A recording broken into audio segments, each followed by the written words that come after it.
Hey, bonjour à tous, bienvenue sur la chaîne. Bon, je dis nouvelle petite vidéo de la chaîne, nouveauté. On va unboxer le Arma Limitless V2, la version V2, après avoir sorti la V1, qui était vraiment un très large succès, je pense. Ils ont sorti la V2, bon, ça fait déjà plus de moins d'un an qu'elle a déjà sorti. Voilà, je réfléchissais si je voulais la prendre ou aller sur la Obao VT2. Voilà, comme la VT2, ils n'ont pas les roues, ils n'ont pas la carrosserie, c'est un peu embêtant. Voilà, pour la VT2, ils ont mis seulement un châssis et avec un spool au milieu. Voilà, c'est tout. Donc ils reprennent carrément les mêmes caractéristiques de la VT normale, sauf qu'avec des trains à boule à l'avant, sinon rien n'a changé. Voilà, bon, aujourd'hui on va pas parler de Bao VT2, mais on va parler de la Limitless V2 de chez Arma, pour dire que cette marque évolue très fortement en ce moment dans le monde, in the world, hein. Je pense qu'en termes de vente, ils sont largement devant, ça c'est sûr, c'est certain. On doit dire. Et ce qui m'a fait vraiment pencher cette V2 par rapport à la V1, ils ont vraiment amélioré le bolide par rapport aux remontées des utilisateurs. Voilà. Et ce qui est très bien, ce qui est formidable avec cette marque, c'est qu'ils sont vraiment à l'écoute des utilisateurs. Bon, quand on a des problèmes de pièces, c'est sûrement par rapport qu'il y a beaucoup de demandes. Beaucoup veulent du Arma, donc les pièces sont limitées. Voilà. Bon, on va pas trop épiloguer sur Arma, on n'est pas trop là-dedans. Bon, depuis 2009, c'est la version roller, Speed Machine. Voilà, cette voiture elle n'est pas faite pour aller sur le circuit. Cette voiture elle est faite pour aller tout droit, pour atteindre des vitesses fulgurantes. Bon, d'origine là comment il est, avec quelques petits modifs à faire, il est donné pour 110 mph, un peu plus de 180 km/h d'entrée de gamme, ce qui est largement suffisant, hein, parce que vous avez 200, 250, voire 300, mais là c'est un autre délire, c'est un autre gamme, c'est un autre level. Okay. Nous on va rester dans le level 1, c'est-à-dire du 180 voire du 200, mais pour l'instant j'ai pas l'intention de l'amener à 200. Il faut que j'apprenne comment la voiture se comporte, les réglages à faire, parce que c'est plus du tout la même chanson, c'est plus la même chanson que la VT de la Obao. Okay.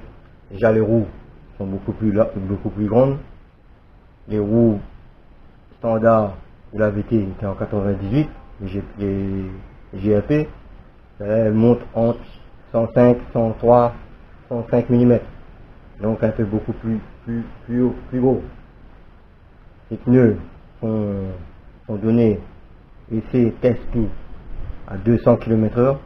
À 200 km/h, c'est sûr qu'ils vont pas exploser, c'est déjà une très bonne chose. Pas toutes les marques se vantent de faire des trucs comme ça, vous voyez. Vous avez les GAP sont très bien.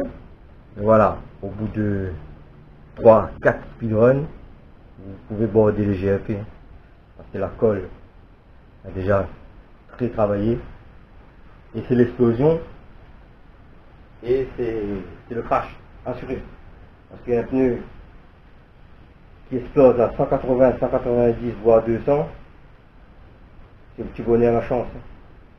On ne rattrape plus rien, aucune assiette, rien.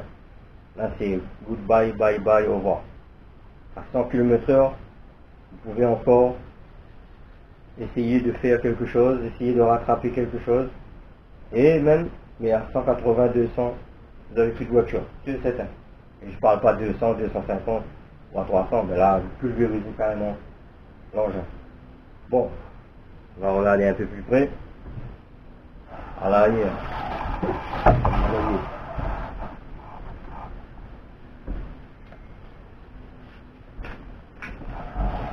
Ils ont vraiment apporté une vraie évolution sur la V2. Hein.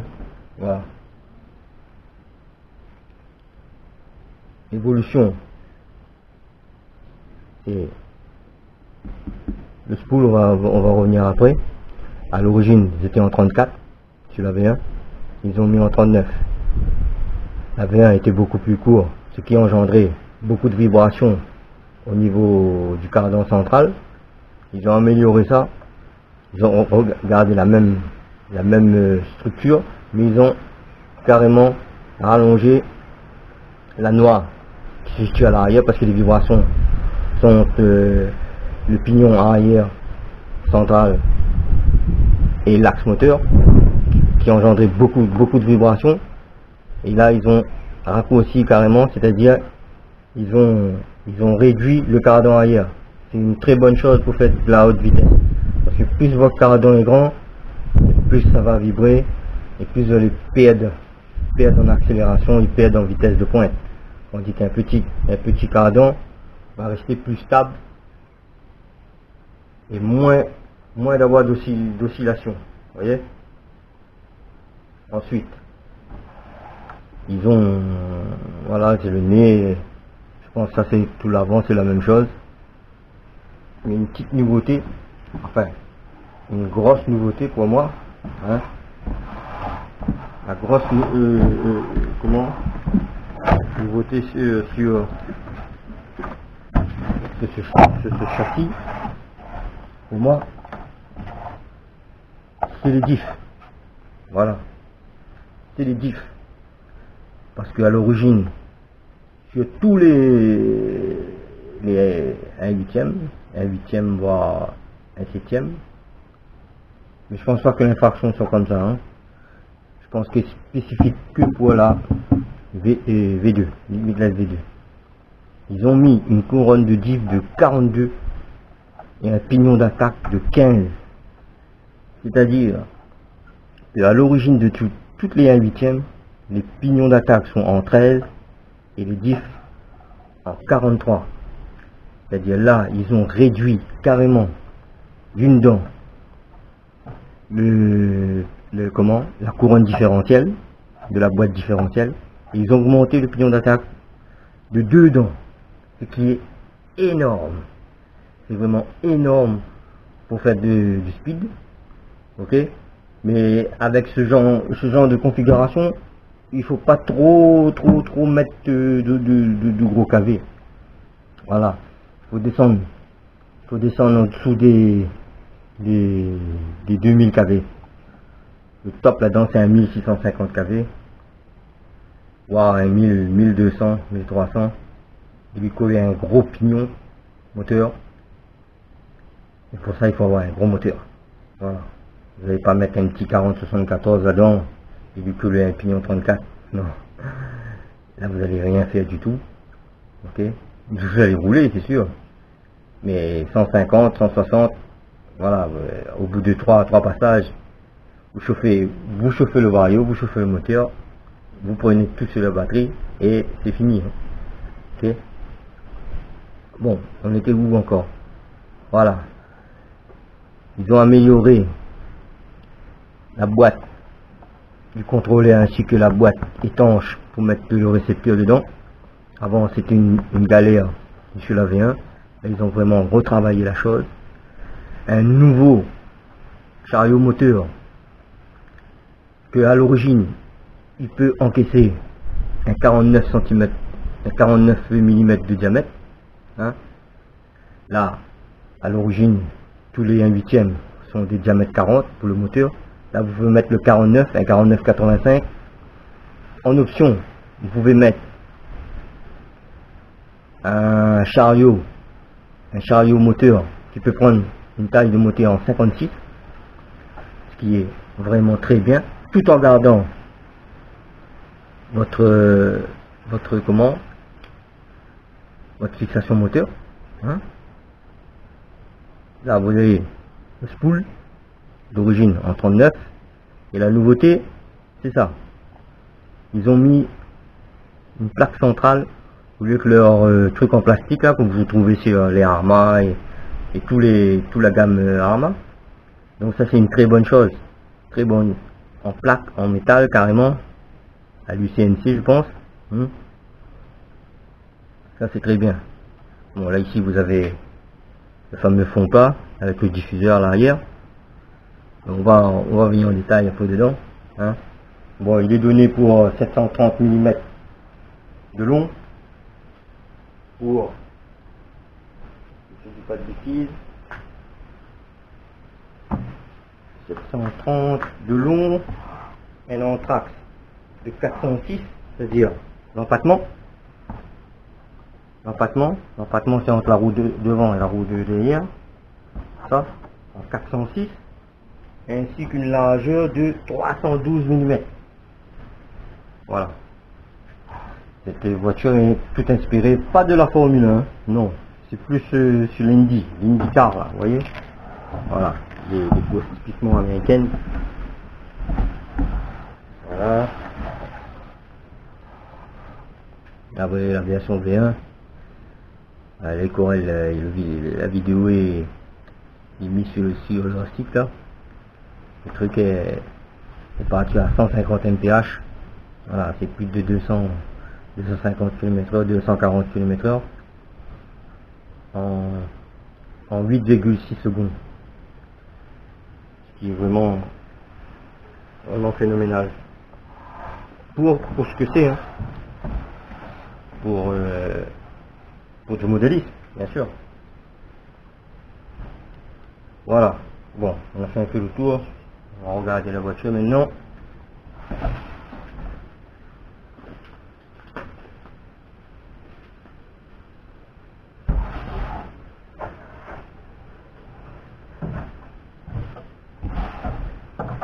Voilà.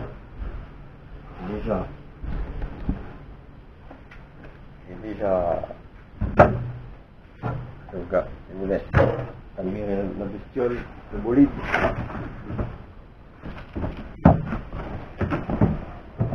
On va prendre les livrer à l'intérieur. Ah oui, j'ai checké avant parce que quand vous faites livrer, il ne faut pas déballer quelque chose et après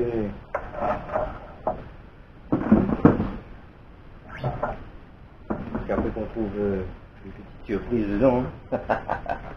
Bon, avec ça, on vous livre une clé à laine typique de chez Arma. Voilà, 4 clés à laine, une clé en croix, une petite clé en croix. Qui est bien, bon, on a déjà, en tant que moduliste, on a déjà plein de comme ça.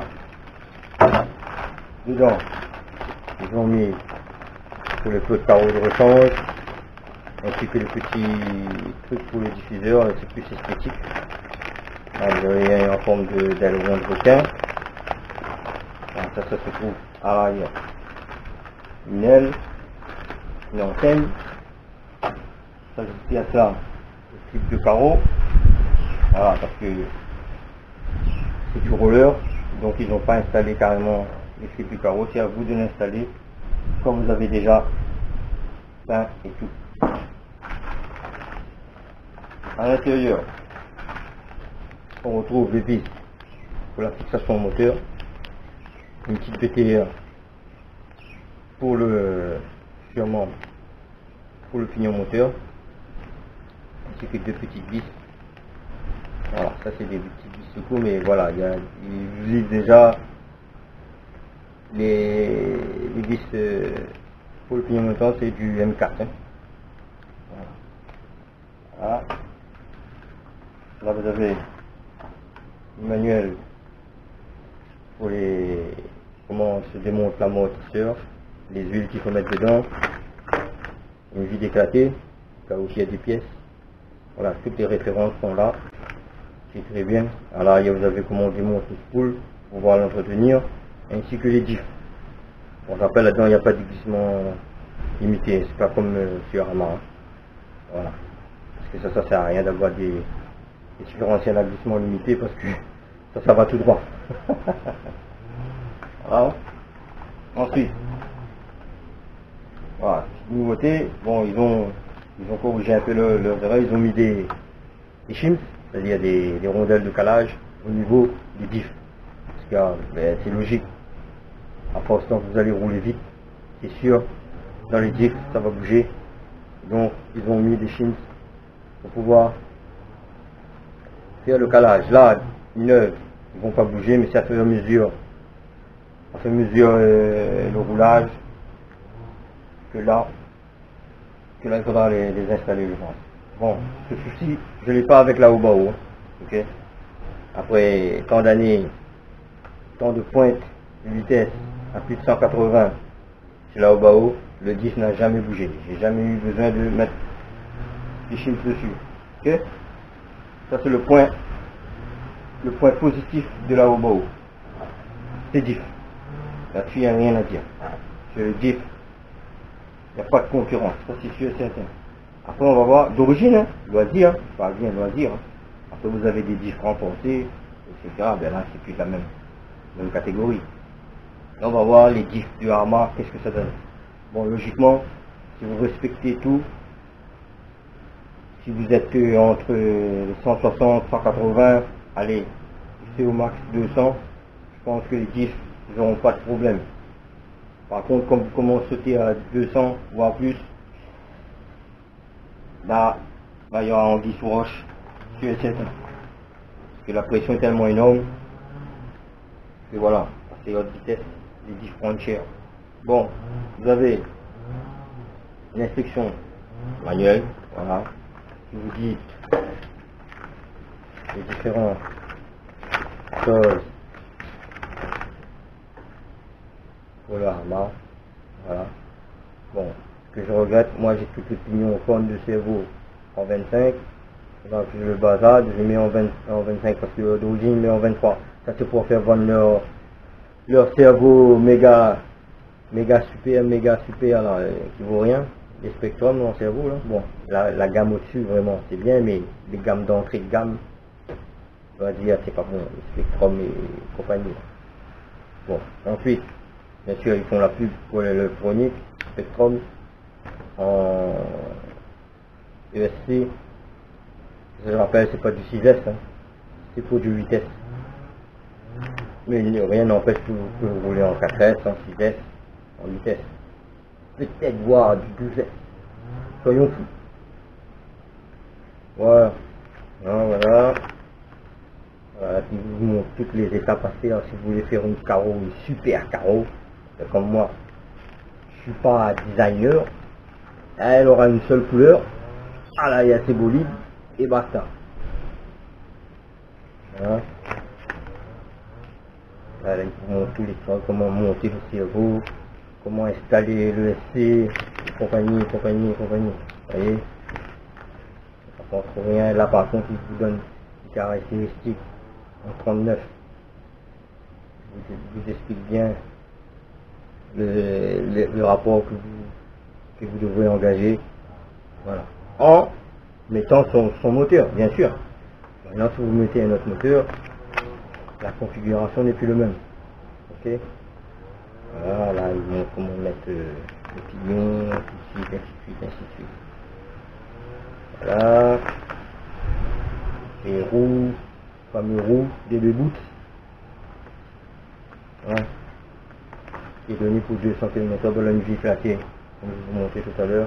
Et les diffs, à l'origine dans les diffs, ils ont mis du 10 000. Oh, 10 000, c'est pas trop ça. Voilà, alors, minimum, je voudrais minimum 300 000. Voilà, 300 000, c'est pour démarrer, c'est bon. Là, 10 000, ils sont vraiment trop libres. Voilà, on va perdre beaucoup en motricité. Mais je vais l'essayer d'origine d'abord pour voir qu'est-ce que ça donne. Et comme je répète, hein, on va pas aller très vite avec ça. Au début, on va aller tout doux. On va faire des pointes à 100, 120, 130, peut-être 160, on va voir. Mais là, 120, 130 pour voir comment elle se comporte, comment c'est. On va pas trop pousser, mais mettre dans les orties tout de suite. Ok? Bon, là vous avez une vue éclatée, les amortisseurs, les huiles qu'il faut mettre dedans. Voilà. Tout. Voilà, même si le boxing est un peu long, voilà. Pour nous, il ne faut pas des huiles boxing 24 heures sur 24 ici. Si c'est des huiles boxing quand on a le moyen, et quand on peut le faire. Ok? Bon, là c'est le masquage. Là, il y a des priorités dans la vie, il n'y a pas que le modéliste. Et ouais. Là c'est le masquage pour les vitres. Vous pouvez faire quelques masquages. Des autocollants. La petite brochette d'autocollants, super détaillée. Moi je trouve excellent. Super. Ça, par contre, Arma, ils font fort. Ça c'est papier de garantie. Et là vous avez les rapports de pignon. Voilà. De le ratio. Ça c'est un peu le ratio. Toutes les ratios. Pignon, moto, pignon, voilà. C'est pour tout le ratio de la voiture. Voilà, parce que vous ne pouvez pas mettre n'importe quel pignon, parce que vous attendez pas que si vous mettez un pignon par exemple 24 ou 18 ou un 39, vous n'attendez pas à aller à 200 km/h. Vous voyez ce que je veux dire? Voilà. Ensuite, on donne la caractéristique des packs à batterie.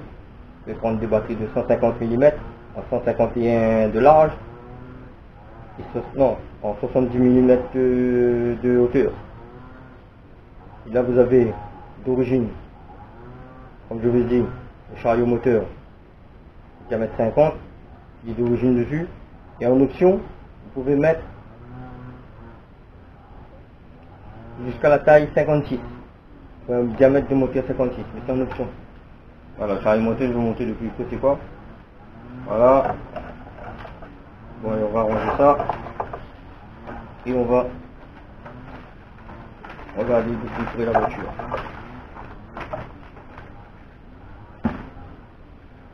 Bon, comme vous voyez, le fameux débout.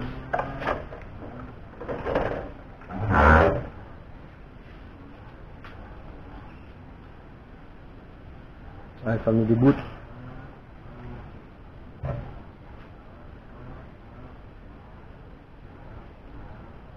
« 42 100 2.9 ». Voilà. Alors, quand vous regardez, ça vous fait penser carrément à une Formule 1. C'est pas une Formule 1.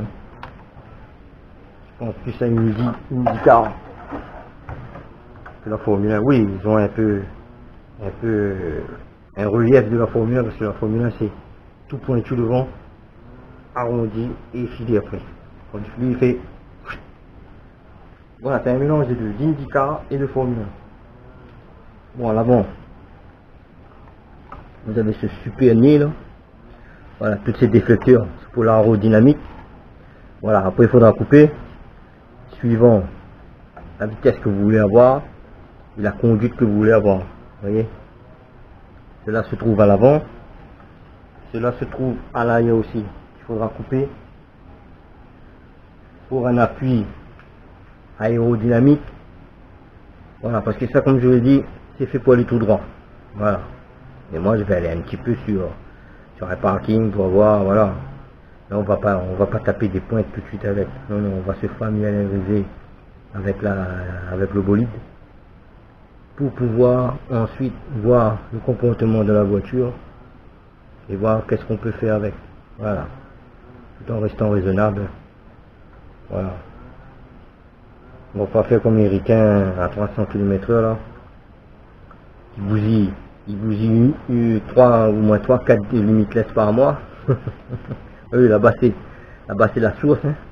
Ok, ils ont les armas, les pièces armas à profusion. C'est pas le cas en France, et encore moins la Réunion. Voilà. Donc vous avez un petit super nez là, qu'il faudra démonter pour pouvoir peindre. Tourelle, c'est du 5 mm. en aluminium CNC, c'est pas du 70-75. On pourra upgrader en carbone. Voilà, parce que les équipementiers pour cette voiture, il y en a en fusion, fusion. Mais au final, si vous faites carrément une upgrade de toute la voiture, là, elle vaut 380 € sans électronique. Au final, elle peut monter, elle peut chiffrer vraiment. Si vous mettez du carbone, du 70-75 et tout le team, elle va sauter 2000 € direct. Et ça fait cher, hein. Ça fait cher 2000 € pour une RC. Hein. Ok. Bon voilà. Donc, revenons à nos moutons. À l'arrière. J'espère que vous voyez quelque chose. Si vous voyez vraiment quelque chose, là vous avez le fameux diffuseur de chez Yamaha qui a fait sa renommée. Hein. Et même que beaucoup de marques le copient. C'est sûr et certain. Voilà, toutes les modifications chinoises, hein.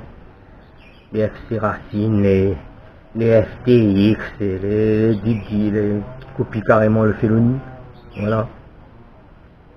Celui-là on l'a pas encore copié parce que je crois qu'il y a un label. Il y a un label là-dessus, je pense. Hein. Voilà, bon, le fameux diffuseur à l'arrière. Hein. Ça, vous pouvez le changer, c'est pour l'esthétique. Voilà, on le retrouve ici, là. Voilà, c'est ce genre de truc, hein.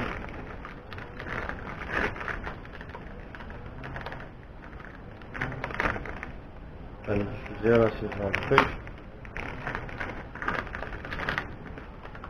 Voilà, là, ici, vous avez une version pour mettre en comme ça. Vous voyez? Et là, ils ont mis ça. Ensuite, vous pouvez mettre comme ça, comme une petite aileron de requin pour suivre le cheminement. Ok. Là, ici, vous pouvez upgrader, mettre des lumières, des LED dedans, des trucs comme ça fait joli. La nuit, si vous voulez, voilà. Ensuite, bon, la carreau. On va parler avant du fond plat. Voilà. Ce fameux fond plat. Hein, que presque toutes les marques ont envie. Hein. Bon, bah oui, ils ont mis carrément un châssis. Hein, comment une plaque de fer. Bon, après il y a les gars qui font des pointes vraiment astronomiques avec la VT2. Mais avec combien de modifications, vous voyez, en rajoutant un nez à l'avant, en rajoutant un diffuseur à l'arrière. Voilà, c'est des choses que Yamaha d'origine ils font. Voilà, ils n'attendent pas que vous, en tant que consommateur, vous apportez des modifications pour pouvoir dire aux marques comment il faut faire. Non, eux les mecs ils bossent vraiment, voilà. Ils sont dans le game, c'est tout. Ils sont dans le game. Il n'y a pas d'autre mot. Et qui pourra faire le mieux, qui pourra aller le plus loin possible. En ce moment, c'est bien Yamaha qui détient le record. Hein. Je crois bien que John McCoy il est à 214 mph, 350 km/h je pense, avec un double moteur. Hein. Voilà. Tandis que l'autre israélien est avec 4 moteurs, 2 moteurs, et peine toujours à rattraper McCoy. Hein. Voilà. Et bien que McCoy a même pas 3000 abonnés, l'autre c'est carrément du commercial. Voilà. C'est un peu dommage que le modéliste devient comme ça. Je pense moi je reste dans la version amateuriste. Je pense pas que je suis un savant, je ne prétends pas savant, et je prétends pas savoir mieux quiconque le modéliste, vous comprenez? Voilà. Donc, là ils reprennent un peu les bras de suspension de Mojave, je pense. Hein. J'ai le Mojave ici, c'est pareil, peut-être un peu moins épais, très à boule. Voilà le nez. Vous avez le nez avec ces fameux vis que je pense qui vont frotter dès qu'on va appuyer un peu de frein. Voilà, mais ça il faudra upgrader, mettre des vis avec un taraudage. Vous voir que la vis s'encastre dedans. Ou bien les fraiser comme on dit. Voilà. Ensuite, voilà le carreau. Voilà le carreau. Je pense que c'est la nouvelle version. Très épais. Hein. Ah ouais, c'est du 2 mm. Hein. Bon, ils sont pas à 2 mm partout. Là ici c'est du 2. La structure ici c'est du 2 mm et là il finit en 1, voire en 1,5. Voilà. Donc est adapté pour notre haute vitesse. Bon, que vous avez peine, bien nettoyé. Enfin que moi je vais peine. Bon, maintenant on va regarder de plus en plus à l'intérieur. Je pense que c'est ça le plus important. Hein. Voilà, là ici vous avez la fameuse corne de cerveau Spectrum.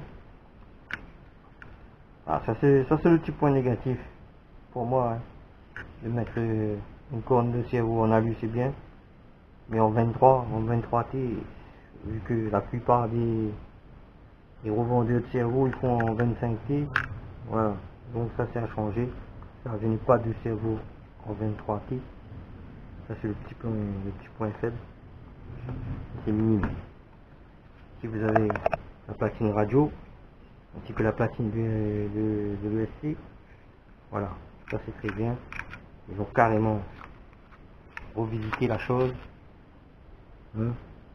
Boîte étanche. Vous pouvez mettre votre récepteur dedans, ainsi qu'un gyro. Que je pense que je vais mettre un gyro là-dessus. Voilà. Bac à batterie. Pour atteindre des batteries de 3S, de 4S en 150 mm, deux fois, 4S, 4S, 3S, 3S, pourquoi pas 6S, 6S, hein. Là vous avez une vue d'ensemble sur la rondelle, comme je vous ai dit, et cette partie là, pour réduire la traînée, okay. Et là c'est vrai, là vous faites comme ça, elle va avancer, mais vous n'avez pas des grosses pointes de vitesse. Ça j'aime bien ça.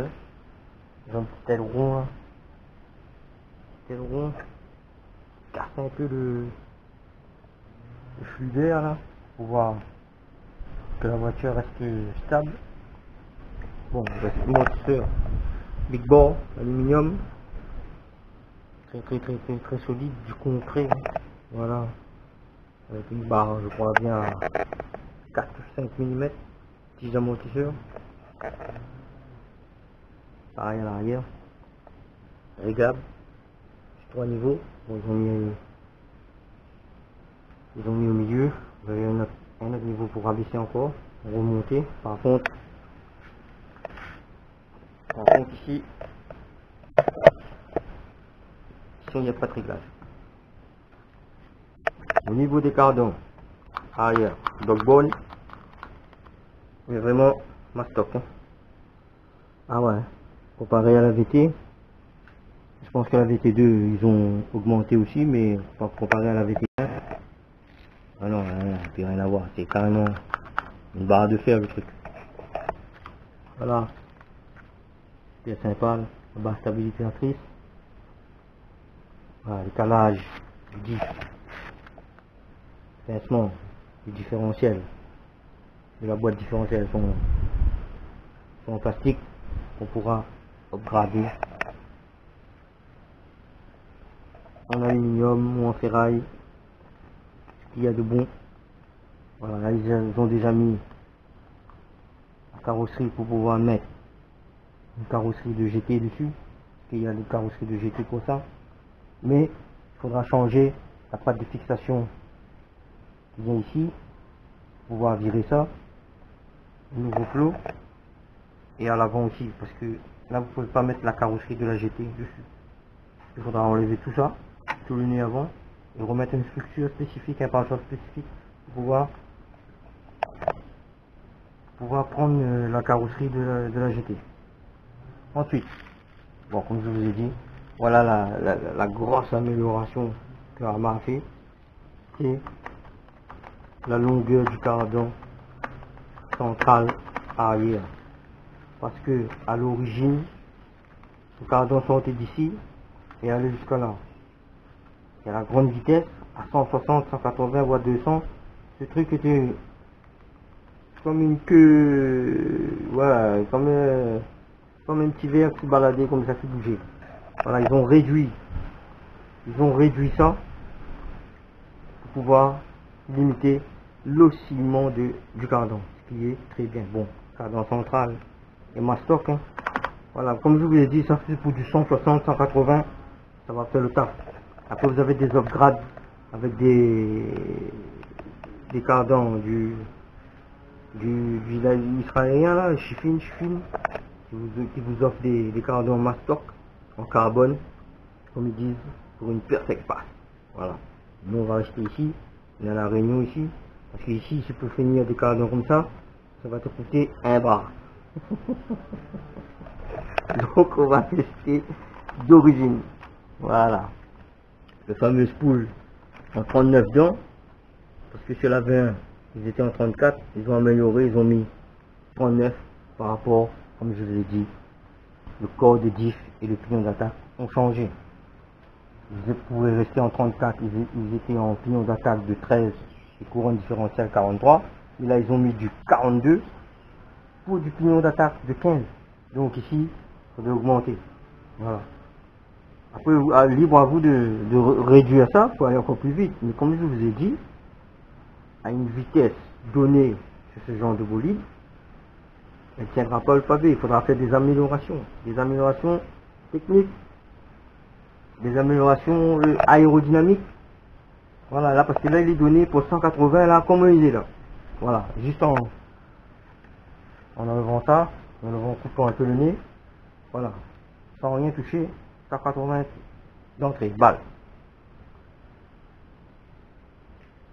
Hein? Voilà, le fameux chariot moteur qui peut prendre, c'est ça le chariot, hein? Moi j'appelle ça le chariot moteur, qui peut prendre un moteur en 40 et un moteur en 49 cm. Il n'existe pas de diamètre 50, je pense pas, c'est toujours en 49, ouais, 50, 52 avec les ailettes dessus. Voilà. Mais en 40 il va passer largement. Et moi j'ai l'intention de mettre un très grand moteur en 40 donc. Voilà. À l'avant, on retrouve même comment, support d'amortisseur de 5 mm en alu, ainsi que des billets de direction un peu mastoc. Ah, excusez. Et ouais. Donc, ici vous avez la barre d'Ackerman en aluminium rouge, qui est très bien. Hein. Voilà, mais après, le sol cerveau et tout, voilà, ça reste du plastique que vous pouvez améliorer. Comme je veux dire, il y a une multitude d'équipementiers pour ce bolide à fusion. Voilà. Fameux train à boule de chez Yamaha, mastoc aussi, comme le Mojave, hein. Carrément le Mojave à l'avant. Voilà. Bon, niveau suspension, un peu trop souple pour moi. Bon, on va réduire un peu la contrainte. Là, on est dans la phase de contemplation et de la phase voir qu'est-ce qu'elle donne d'origine. Voilà. Voilà. Bon, je crois qu'on a fait un peu le tour. Les bras de suspension sont mastoc, c'est comme chez le Yamaha. Hein. Ouais. Et bon, la barre centrale, c'est aussi qu'on peut améliorer, mettre en carbone pour pouvoir réduire le poids. Elle est donnée à 3,9 kg avec la carreau dessus. avec un moteur de 500 grammes, un ESC, allez, de 500-600 grammes, on est déjà à 1 kg, deux batteries de 400 grammes, 1 kg 8, allez, on a tout cassé, 5 kg, 5 kg, 5 kg 5, 5 kg 8, voilà. Là, avec ce châssis en métal, avec ces tourelles en métal, si vous optez pour du carbone, même l'aileron et tout, vous optez pour du carbone, vous allez facilement tomber, même avec un moteur à 500 grammes, vous allez tomber facilement en dessous des 5 kg. Voilà. Mais si vous mettez un moteur en 56, là, ça par contre, ça va faire du poids. Après, c'est bon si vous faites du drag. Moi, j'ai l'intention de faire du drag aussi avec ça. Hein, à ma manière, bien sûr. Hein. Voilà. Logiquement, ils ont mis le moteur à l'avant. Comparé au GT classique, le moteur à l'arrière. Là, ils ont bien calculé ça pour pouvoir profiter un peu du poids à l'avant, du ESC ici, du poids du moteur ici, et des deux batteries, pour pouvoir plaquer vraiment le bolide au sol. Ok. Voilà. Bon, on va faire un peu le tour dedans. Maintenant, au niveau de l'électronique, on va lui installer un petit cerveau à voltage, tranquille, avec une corne de 25. Il faudra que je cherche un corne de cerveau en 25 pieds. On va le coller là-dedans. Voilà. Ça, je crois bien que c'est 15 kg. On va aller tout droit. Pas la peine de mettre un cerveau de 60 kg dedans. Ensuite, on va lui coller, que j'ai déjà pré-câblé tout. On va lui coller un Mark 5 d'entrée de gamme déjà pour commencer. Suivant l'évolution de ce que je vais faire, je pense qu'aller dessus un Castle, c'est le tout. Voilà, là, ça vaut la peine de s'investir dans un Castle. Voilà, tout ce que je recherche. Hein. Voilà. Là, logiquement, voilà, ça passe crème. Crème de chez crème. Mais je pense pouvoir le mettre comme ça, je pense. Voilà. Ouais. Tout vont direct ici. Là, il y a moins de chemin de câble à faire. Ici, distribution pour les batteries.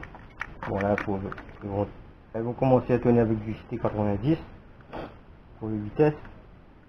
Par contre, pour le 10S, il faudra changer, il faudra mettre le vario changer et mettre des bulettes du 8.5, du 6.5, anti-spark, parce qu'il y a tellement de courant. Voilà, là ça rentre très bien. Là déjà j'en sais déjà. Hein. Voilà, j'ai préparé mon coup bien sûr. Et ouais mon gars. Ici c'est bolide. Là, et le moteur, on va lui coller un TP Power en 40-70. Ça aussi c'est une grande nouveauté de chez Yamaha. Ils ont compris la demande des mecs. Ils ont compris que il fallait mettre un bon espacement pour pouvoir lui coller des gros moteurs. Parce que là vous verrez, là on mange carrément un épaisseur qui est encore dessous. Un bon 49. Je pense mettre le 49-85 aussi. Ça je vais mettre quand je vais atteindre les 160, 180 voire les 200. Et là pour l'entrée de jeu, je vais me lui coller le 1650 kV en 6S là. Je suis au Bwin. Ça va vraiment le taf. Déjà pour aller à 160, à 130. Carrément. Voilà, ça passe très bien. Ça c'est un 40-70 en 2200 kV. Voilà, avec des fixations M4. Parfait. À B5. Alors on va mettre un petit pignon pour commencer, un petit pignon de 24. Alors on va commencer tout doux, hein. Tout doux, peut-être moins 21 je pense si ça passe. Voilà. Je pense que le 24 sûrement doit passer. Hein. J'espère que le 24 passe. Si c'est pas le 24, ben, ce sera du 29. Mais d'entrer en 29, c'est beaucoup. Voilà. Ah, les amis, bon, les straps de batterie, comme la fabrication à main, hein. Ils ont une sangle pour sangler ici, une sangle pour ressangler ici. Pour moi, la batterie, elle bouge plus. Voilà, les amis.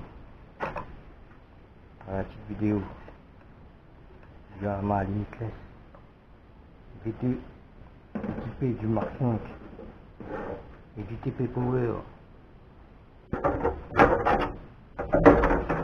TP Power en... Ah, ça rentre facile. Vous allez le Mark 5, hein. Ça passe très bien. Très bien le Mark 5. Voilà les amis.